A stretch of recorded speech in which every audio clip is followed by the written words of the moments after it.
अस्सलामुअलैकुम। चैप्टर है introduction to trigonometry, class 10th, exercise 8.1, question number 5। Given sec theta is equal to 13/12।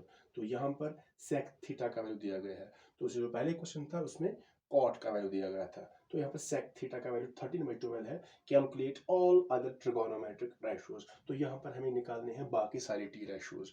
तो यहाँ पर एंगल जो यूज किया गया है थीटा। तो जो थीटा है ये एक यहाँ पर ग्रीक अल्फाबेट है, जैसे इंग्लिश अल्फाबेट से ABCD, तो ये भी एक ग्रीक अल्फाबेट है। तो यहाँ पर ये यूज़ किया गया है एंगल के बदले। तो यहाँ पर जो हमें बाकी टी रेशो निकालने हैं उनमें भी एंगल थीटा ही रहेगा, क्योंकि ये सेक थीटा का वैल्यू है। तो दैट मीन्स यहाँ पर दिखाया गया कि जो भी बाकी टी रेशोज हैं वो थीटा पर ही रहेगा, उनका एंगल थीटा ही रहेगा। तो टोटल तो 6 है T ratios: sine, cos, tan, cosec, sec और कॉट। तो सेक तो यहाँ पर दिया गया, तो बाकी अब बचते हैं 5। तो 5 की वैल्यू हमें निकालनी है। तो पहले यहाँ पर तो क्या करना है, सबसे पहले आपको राइट ट्रायंगल ड्रा करना है। राइट ट्रायंगल किस लिए? क्योंकि जो सेक थीटा का वैल्यू है 13/2, दैट मीन्स यहाँ पर ट्रायंगल में दो साइड्स दिए गए हैं। तो पहले ट्रायंगल ड्रा करेंगे। तो थीटा यहाँ पर दिखाया गया है, तो ये तो यहाँ पर राइट एंगल है, दिस राइट एंगल। तो थीटा हम कहीं पर भी लिख सकते हैं, लेकिन जहाँ पर एक्यूट एंगल्स होंगे तो वहां पर हम थीटा लिख सकते हैं। तो ये एक्यूट एंगल है, ये एक्यूट एंगल है, तो इन दो में से हम कहीं पर भी थीटा लिख सकते हैं, इसको छोड़कर, क्योंकि राइट एंगल है। तो यहाँ पर लिखेंगे थीटा, इससे इजी होगा, ये थीटा है। तो हम नाम रखेंगे ट्राइंगल ABC। तो ये एंगल AB है और इसको थीटा भी, ये इसका नाम थीटा भी है। तो यहाँ पर लेट ABC बी ए right triangle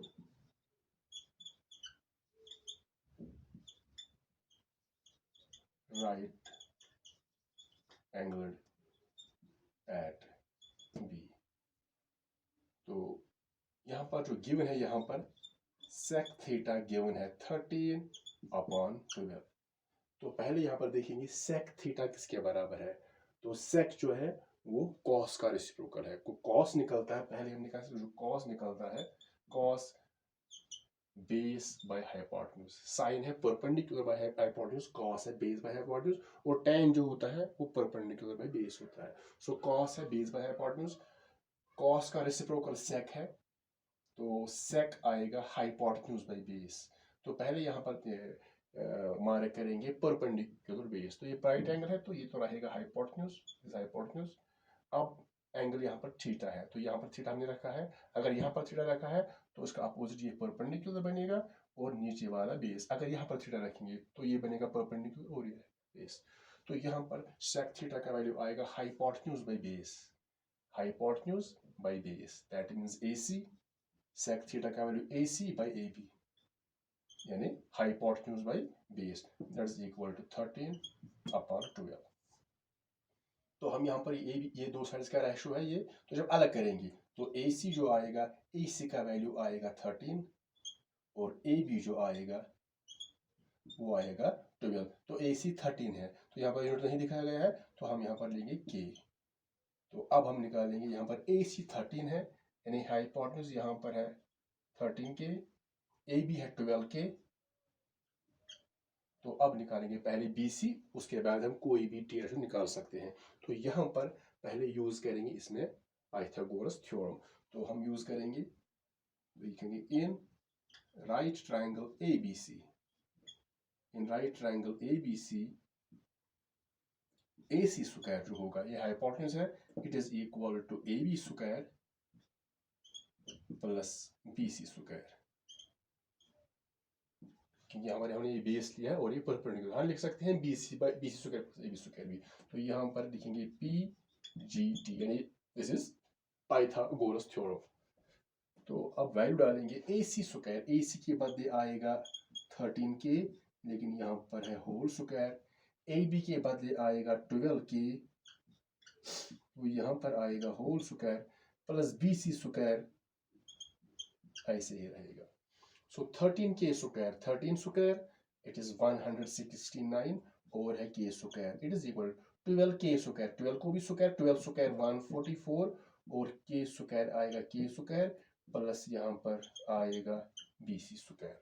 तो हम इसी को यहाँ पर ट्रांसपोज करेंगे। सो 169K स्क्वायर, ये प्लस 44K स्क्वायर, लेफ्ट में आएगा तो 1 -144k² it is equal to ये प्लस b² ऐसे ही रहेगा bc², क्योंकि इसी का वैल्यू निकालना है तो हम इसी को ट्रांसपोज करेंगे। सो वन यहाँ पर भी k² लाइट टर्म्स है तो 169 - 144 सबट्रैक्ट करेंगे तो आएगा 25k²।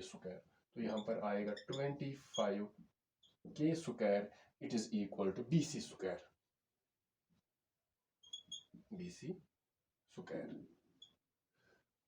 तो यहाँ पर पहले देखेंगे BC, तो उसको लेफ्ट में लाएंगे तो ये बनेगा BC² इज इक्वल टू, इसको ये राइट में जाएगा 25k²। हमने सारा साइड चेंज किया तो साइन चेंज करने की जरूरत नहीं है। तो BC जो होगा, अगर इस साइड में स्क्वायर कैंसिल होगा तो यहाँ पर आएगा स्क्वायर रूट, ऐसे स्क्वायर रूट 25k², लेकिन यहाँ पर आएगा plus minus. So BC is equal two plus minus, तो यहाँ पर भी ये कैंसिल नहीं होगा क्योंकि खाली k को है। तो 25 भी यहाँ पर जो 25 है वो 5² है, तो सिंपल लिख सकते हैं 25k², 25 5 का स्क्वायर है, k² k का, तो 5k² शॉर्ट में बनेगा 5k²। तो अब ये कैंसिल होगा। सो BC is equal two plus minus 5k। तो दो वैल्यू आ गई, प्लस 5k और माइनस 5k, लेकिन यहाँ पर हम लिखेंगे BC is not equal to minus 5k because BC cannot be equal to minus 5k because side cannot be negative। तो यहाँ पर आएगा खाली BC का वैल्यू, वो आएगा प्लस 5k। सो BC यहाँ पर आएगा 5k। तो अब हम यहाँ पर निकाल सकते हैं कोई भी टी रेशो। तो यहाँ पर हमें निकालने हैं कैलकुलेट ऑल अदर, जो बाकी बचते हैं, इसको छोड़कर, सेक को छोड़कर जो बाकी बचते हैं उसको निकालना है, लेकिन एंगल यही रहेगा थीटा। तो पहले साइन, कॉस और टैन निकालेंगे, फिर बाकी इजी हो जाएंगे क्योंकि बाकी उनके रेसिप्रोकल्स हैं। तो पहले हम स्टार्ट करेंगे साइन से। तो पहले निकालेंगे साइन थीटा, क्योंकि यहाँ पर एंगल थीटा ही रखेंगे। तो यहाँ पर हमने एंगल थीटा रखा तो ये चेंज नहीं होगा, परपेंडिकुलर बेस स्टैंड रहेगा यही। तो यहाँ पर है ये 5k। तो साइन थीटा निकलता है परपेंडिकुलर अपॉन हाइपोटेन्यूज। परपेंडिकुलर यहाँ पर है BC अपॉन हाइपोटेन्यूज यहाँ पर है AC। So that is 5k by 13k, 5k upon 13k। ये k कैंसिल हो जाएगा तो वैल्यू आएगा 5/13। तो साइन थीटा। अब निकालेंगे कॉस थीटा, यानी बेस बाय हाइपोटेन्यूज। तो बेस यहाँ पर है बेस बाय हाइपोटेन्यूज, ये है बेस, यानी AB by AC आएगा, AB upon AC, that means 12/13। तो यहाँ पर हम k नहीं लेंगे क्योंकि वो कैंसिल, दोबारा कैंसिल हो जाएगा। अब निकालेंगे टैन थीटा। टैन थीटा वो निकलता है perpendicular by base, perpendicular upon base, that means BC by AB, BC by AB, that means 5/12, 5k by 12k, या लिखेंगे 5/12। तो k फिर दोबारा कैंसिल हो जाएगा। तो पहले निकाल दिया हमने ये तीन साइन, कॉस, टैन, बाकी तीन इनसे निकलेंगे, वो रेसिप्रोकल है। तो साइन का रेसिप्रोकल है यहाँ पर कोसेक। अब कोसेक निकालेंगे यहाँ पर, कोसेक थीटा। तो कोसेक आएगा इसमें से निकलेगा कोसेक, ये रेसिप्रोकल है इसका। तो कोसेक यहाँ पर ये P/H, यहाँ पर आएगा H/P। तो यही स्टार्ट करेंगे, इसी में से निकालेंगे BC by AC, रेसिप्रोकल हो जाएगा यहाँ पर AC by BC, और यहाँ पर है 5/13, तो ये बनेगा 13/5। अब निकालेंगे उसके बाद सेक, वो गिवन है सेक, तो फिर बचता है कॉट। अब निकालेंगे कॉट थीटा का वैल्यू। कॉट थीटा, जो कॉट है वो टैन का रेसिप्रोकल है, यहाँ पर टैन।